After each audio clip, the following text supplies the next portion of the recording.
Hey guys, jirtuu hordoftootaa fi daawwattoota keenya nageenyi keessan bakka jirtanitti isiniif haa baay'atuudha. Har'a oduu gammachiisaa baay'ee gammachiisaa waan baay'eetti gammadee isinii qabadheen dhufe Rooziin Abbaashii sarpiraayiz gooteerti jechuudha.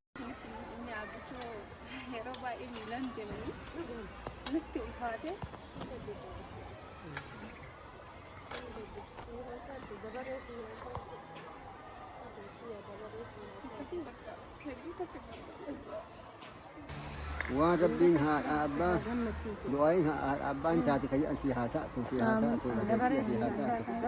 والله جمدي وان ولا لي وان ولا لي أكرم يجيب لك إيه كون سارة أرجع فكاتا لما جي دعاء سلام سلام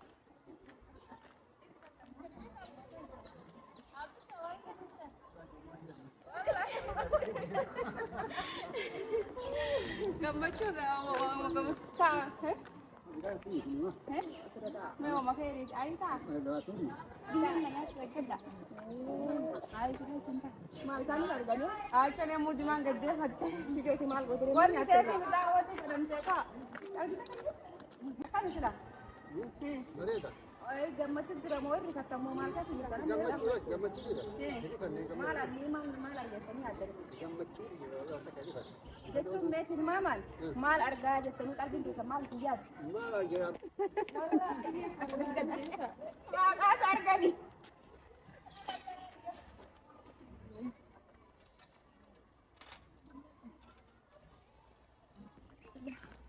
Anu baru saya.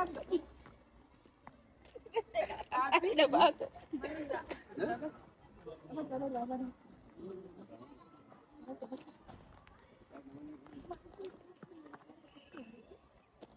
Ayo lele makin agak sini lele banget ay lele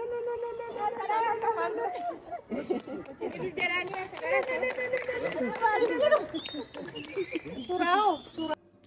Tole guys, akkuma argitanii waan baay'ee nama gammachiisu akkasumas waan qalbii namaa cabsuudhaallee dhugaa rabbii jechuun ani waan natti dhagaamillee jechuudha. Viidiyoo irra baay'ee booyuu hin jaalladhu.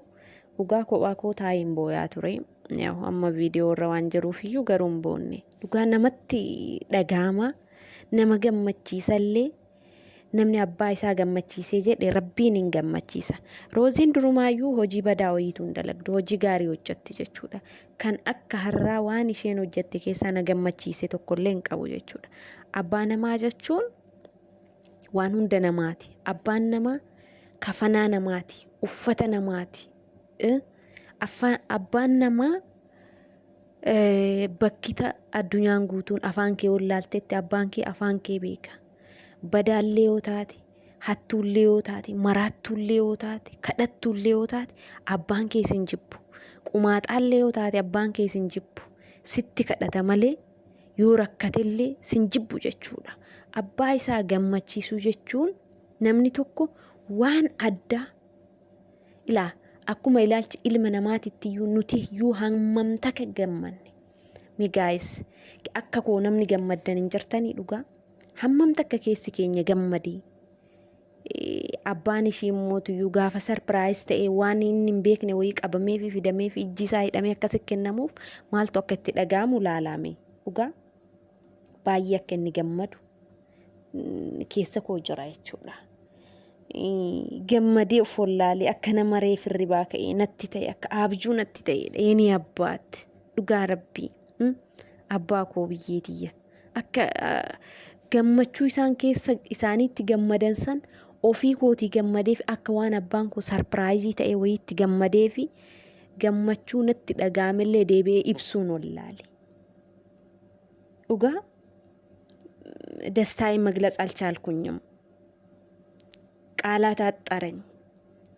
dhugaa jechatu natti bakka antinaa ta'e natti xiqqaate bakka yeroo tokko baay'ee yoo gammaddu gallatsuu hin dandeettu jechuudha. Gammachuu san jechuudha. Akkuma namni tokko yeroo tokko baay'ee humnaa ol gaafa gaddittu gadda sana beekteen ibsitu.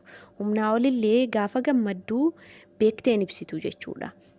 Rooziin karaa sirrii karaa amantiin nama kamiitiyyuu itti gammadu itti daggafu aadaanis ta'ee amantiinis ta'ee abbaan namaa utubaa namaati. Abbaan namaa gaaddisa namaati.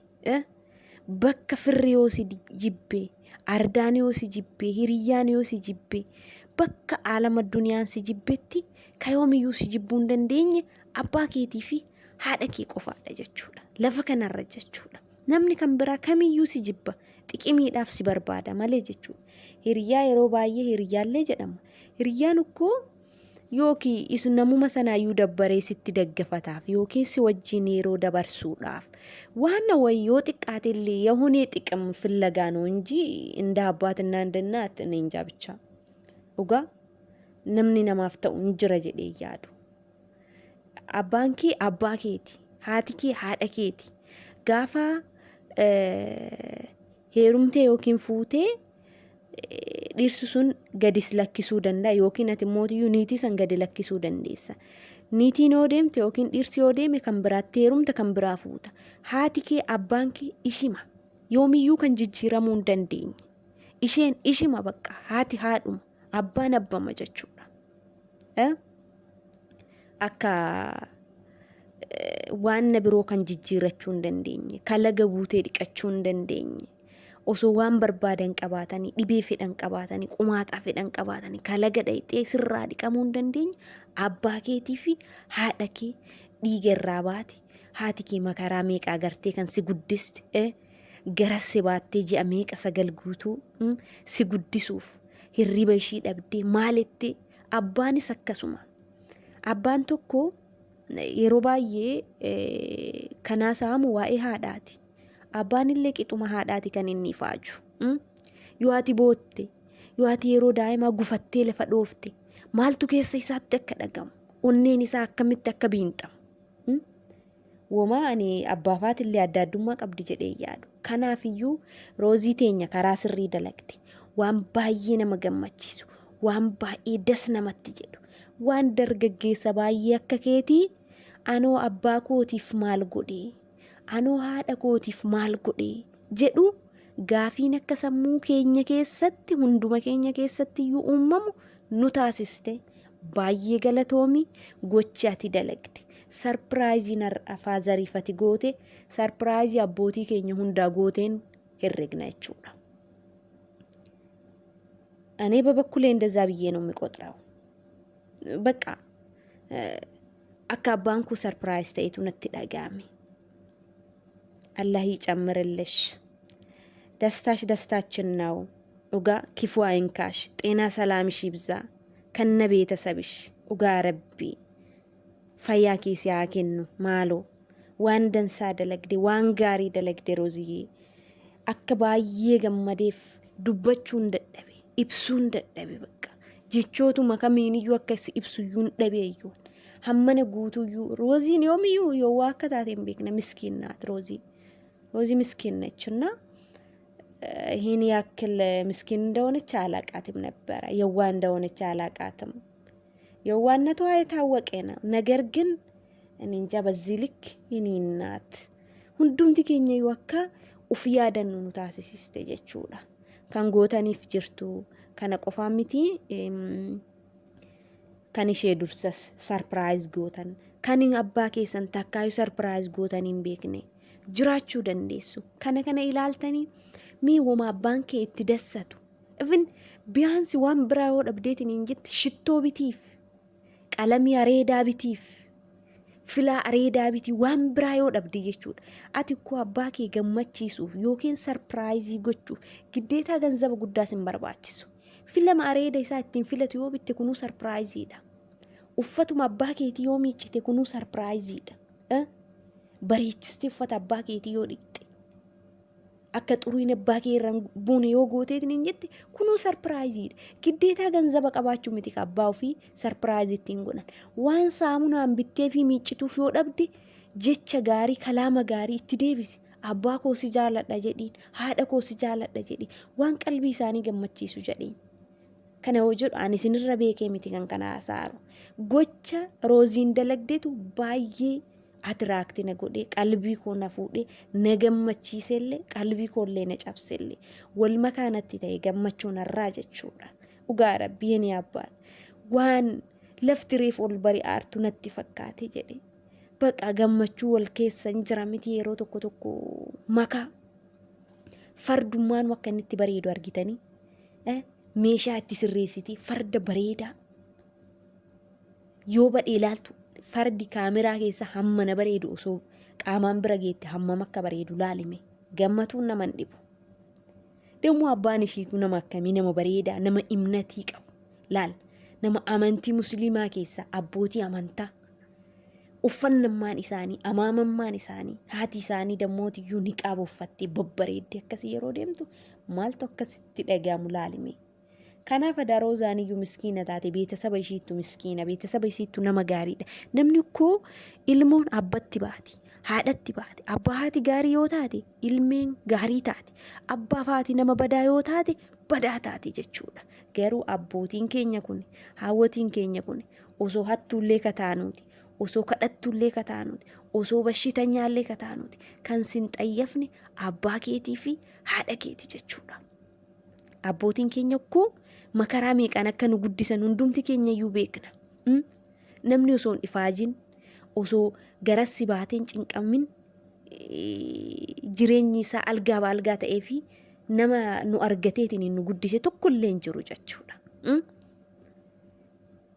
Osoo yeroo aduu hin jedhin yeroo roobaa rooba osoo hin jedhin dhoqqeen dhoqqe osoo hin jedhin itti faraarraqee itti jijjiiree bonni ba'u ganni itti seenii roobni itti roobee dhoqqeen itti roobee makaraa kana saallabsiisaniiti haawwatii fi abbootiin keenya hundumtinuu isaaniitiyyuu kan nu guddisan. Keessumattuu nuti ijoolleen arsoo adaarii yookiin abbootiin keenyiin qonnaan bulaa ta'an akkaataa itti nu guddisan kanuma waliin beeknu jechaadha. Abbaan nama tokko gaafa arsoo adaarii ta'u akkami akkasii guddisuu hin beekna. Lafa qoteeti midhaan facaasee makaraa meeqa argee kuniyyuu kun si wajjiin hamma hirriba halkan dhabeeti. Yoo haati kee halkan si wajjiin hirriba dhabdu innillee si wajjiin abbaan keellee hirriba dhaba. Abbaa namaa warqii kana fakkaatu abbaa namaa kalamuu namaa dhalachuu hin dandeenye kana hamma bira jiran hamma wal bira jiran abbaa dura deemsisu rabbiitu beeka waan ta'eefiyyuu akka killeeti kunuunsuudha. Killeen lafa yoo dhoofteen cabxi. Abbaan keenya haati keenya kana dura waan nu wajjiin ifaajaniif gaafa nuti bakka geenye gaafa nuti dargaggoofne dargaggeettii taane immoo kunuunsuudha. Kanaa oliyyuu gammachiisuudha. Karoozaan gootii kanaa ol gammachiisuu qabna. Abbootii keenyaa jechuudha. Dhugaa yeroo tokko dhugaa rabbi ani akka addaa gammadee hin beeku. Viidiyoo isii hamma dhaggeeffadhee xumuruuf muddame. Yeni እናት እንዴት ደስ እንዳለኝ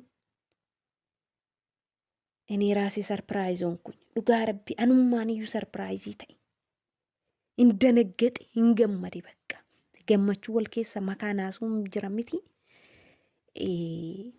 ማልቶ አካ ነገመቺ ሴቤክተኒ ዋንም ንያኔ ሰርፕራይዝ ንያኔ አከቲ በሬችስቴ ሜሻ ፈርዳቲ ደቻስቲ ፈርደ በሬዳ አከና ገመቹ ቦቴ በርሺን ሃቲሺን ቦቴ ኢሺንን ቦቴ dabalataan sa'aadaan jechuudha. Sa'aadaa jechuun hiriyaa ishii qofa miti. Hiriyaa namaa gantuudha hundinuu. Sa'aadaan garuu obboleettii ishiiti. Hiriyaan jedhamtu.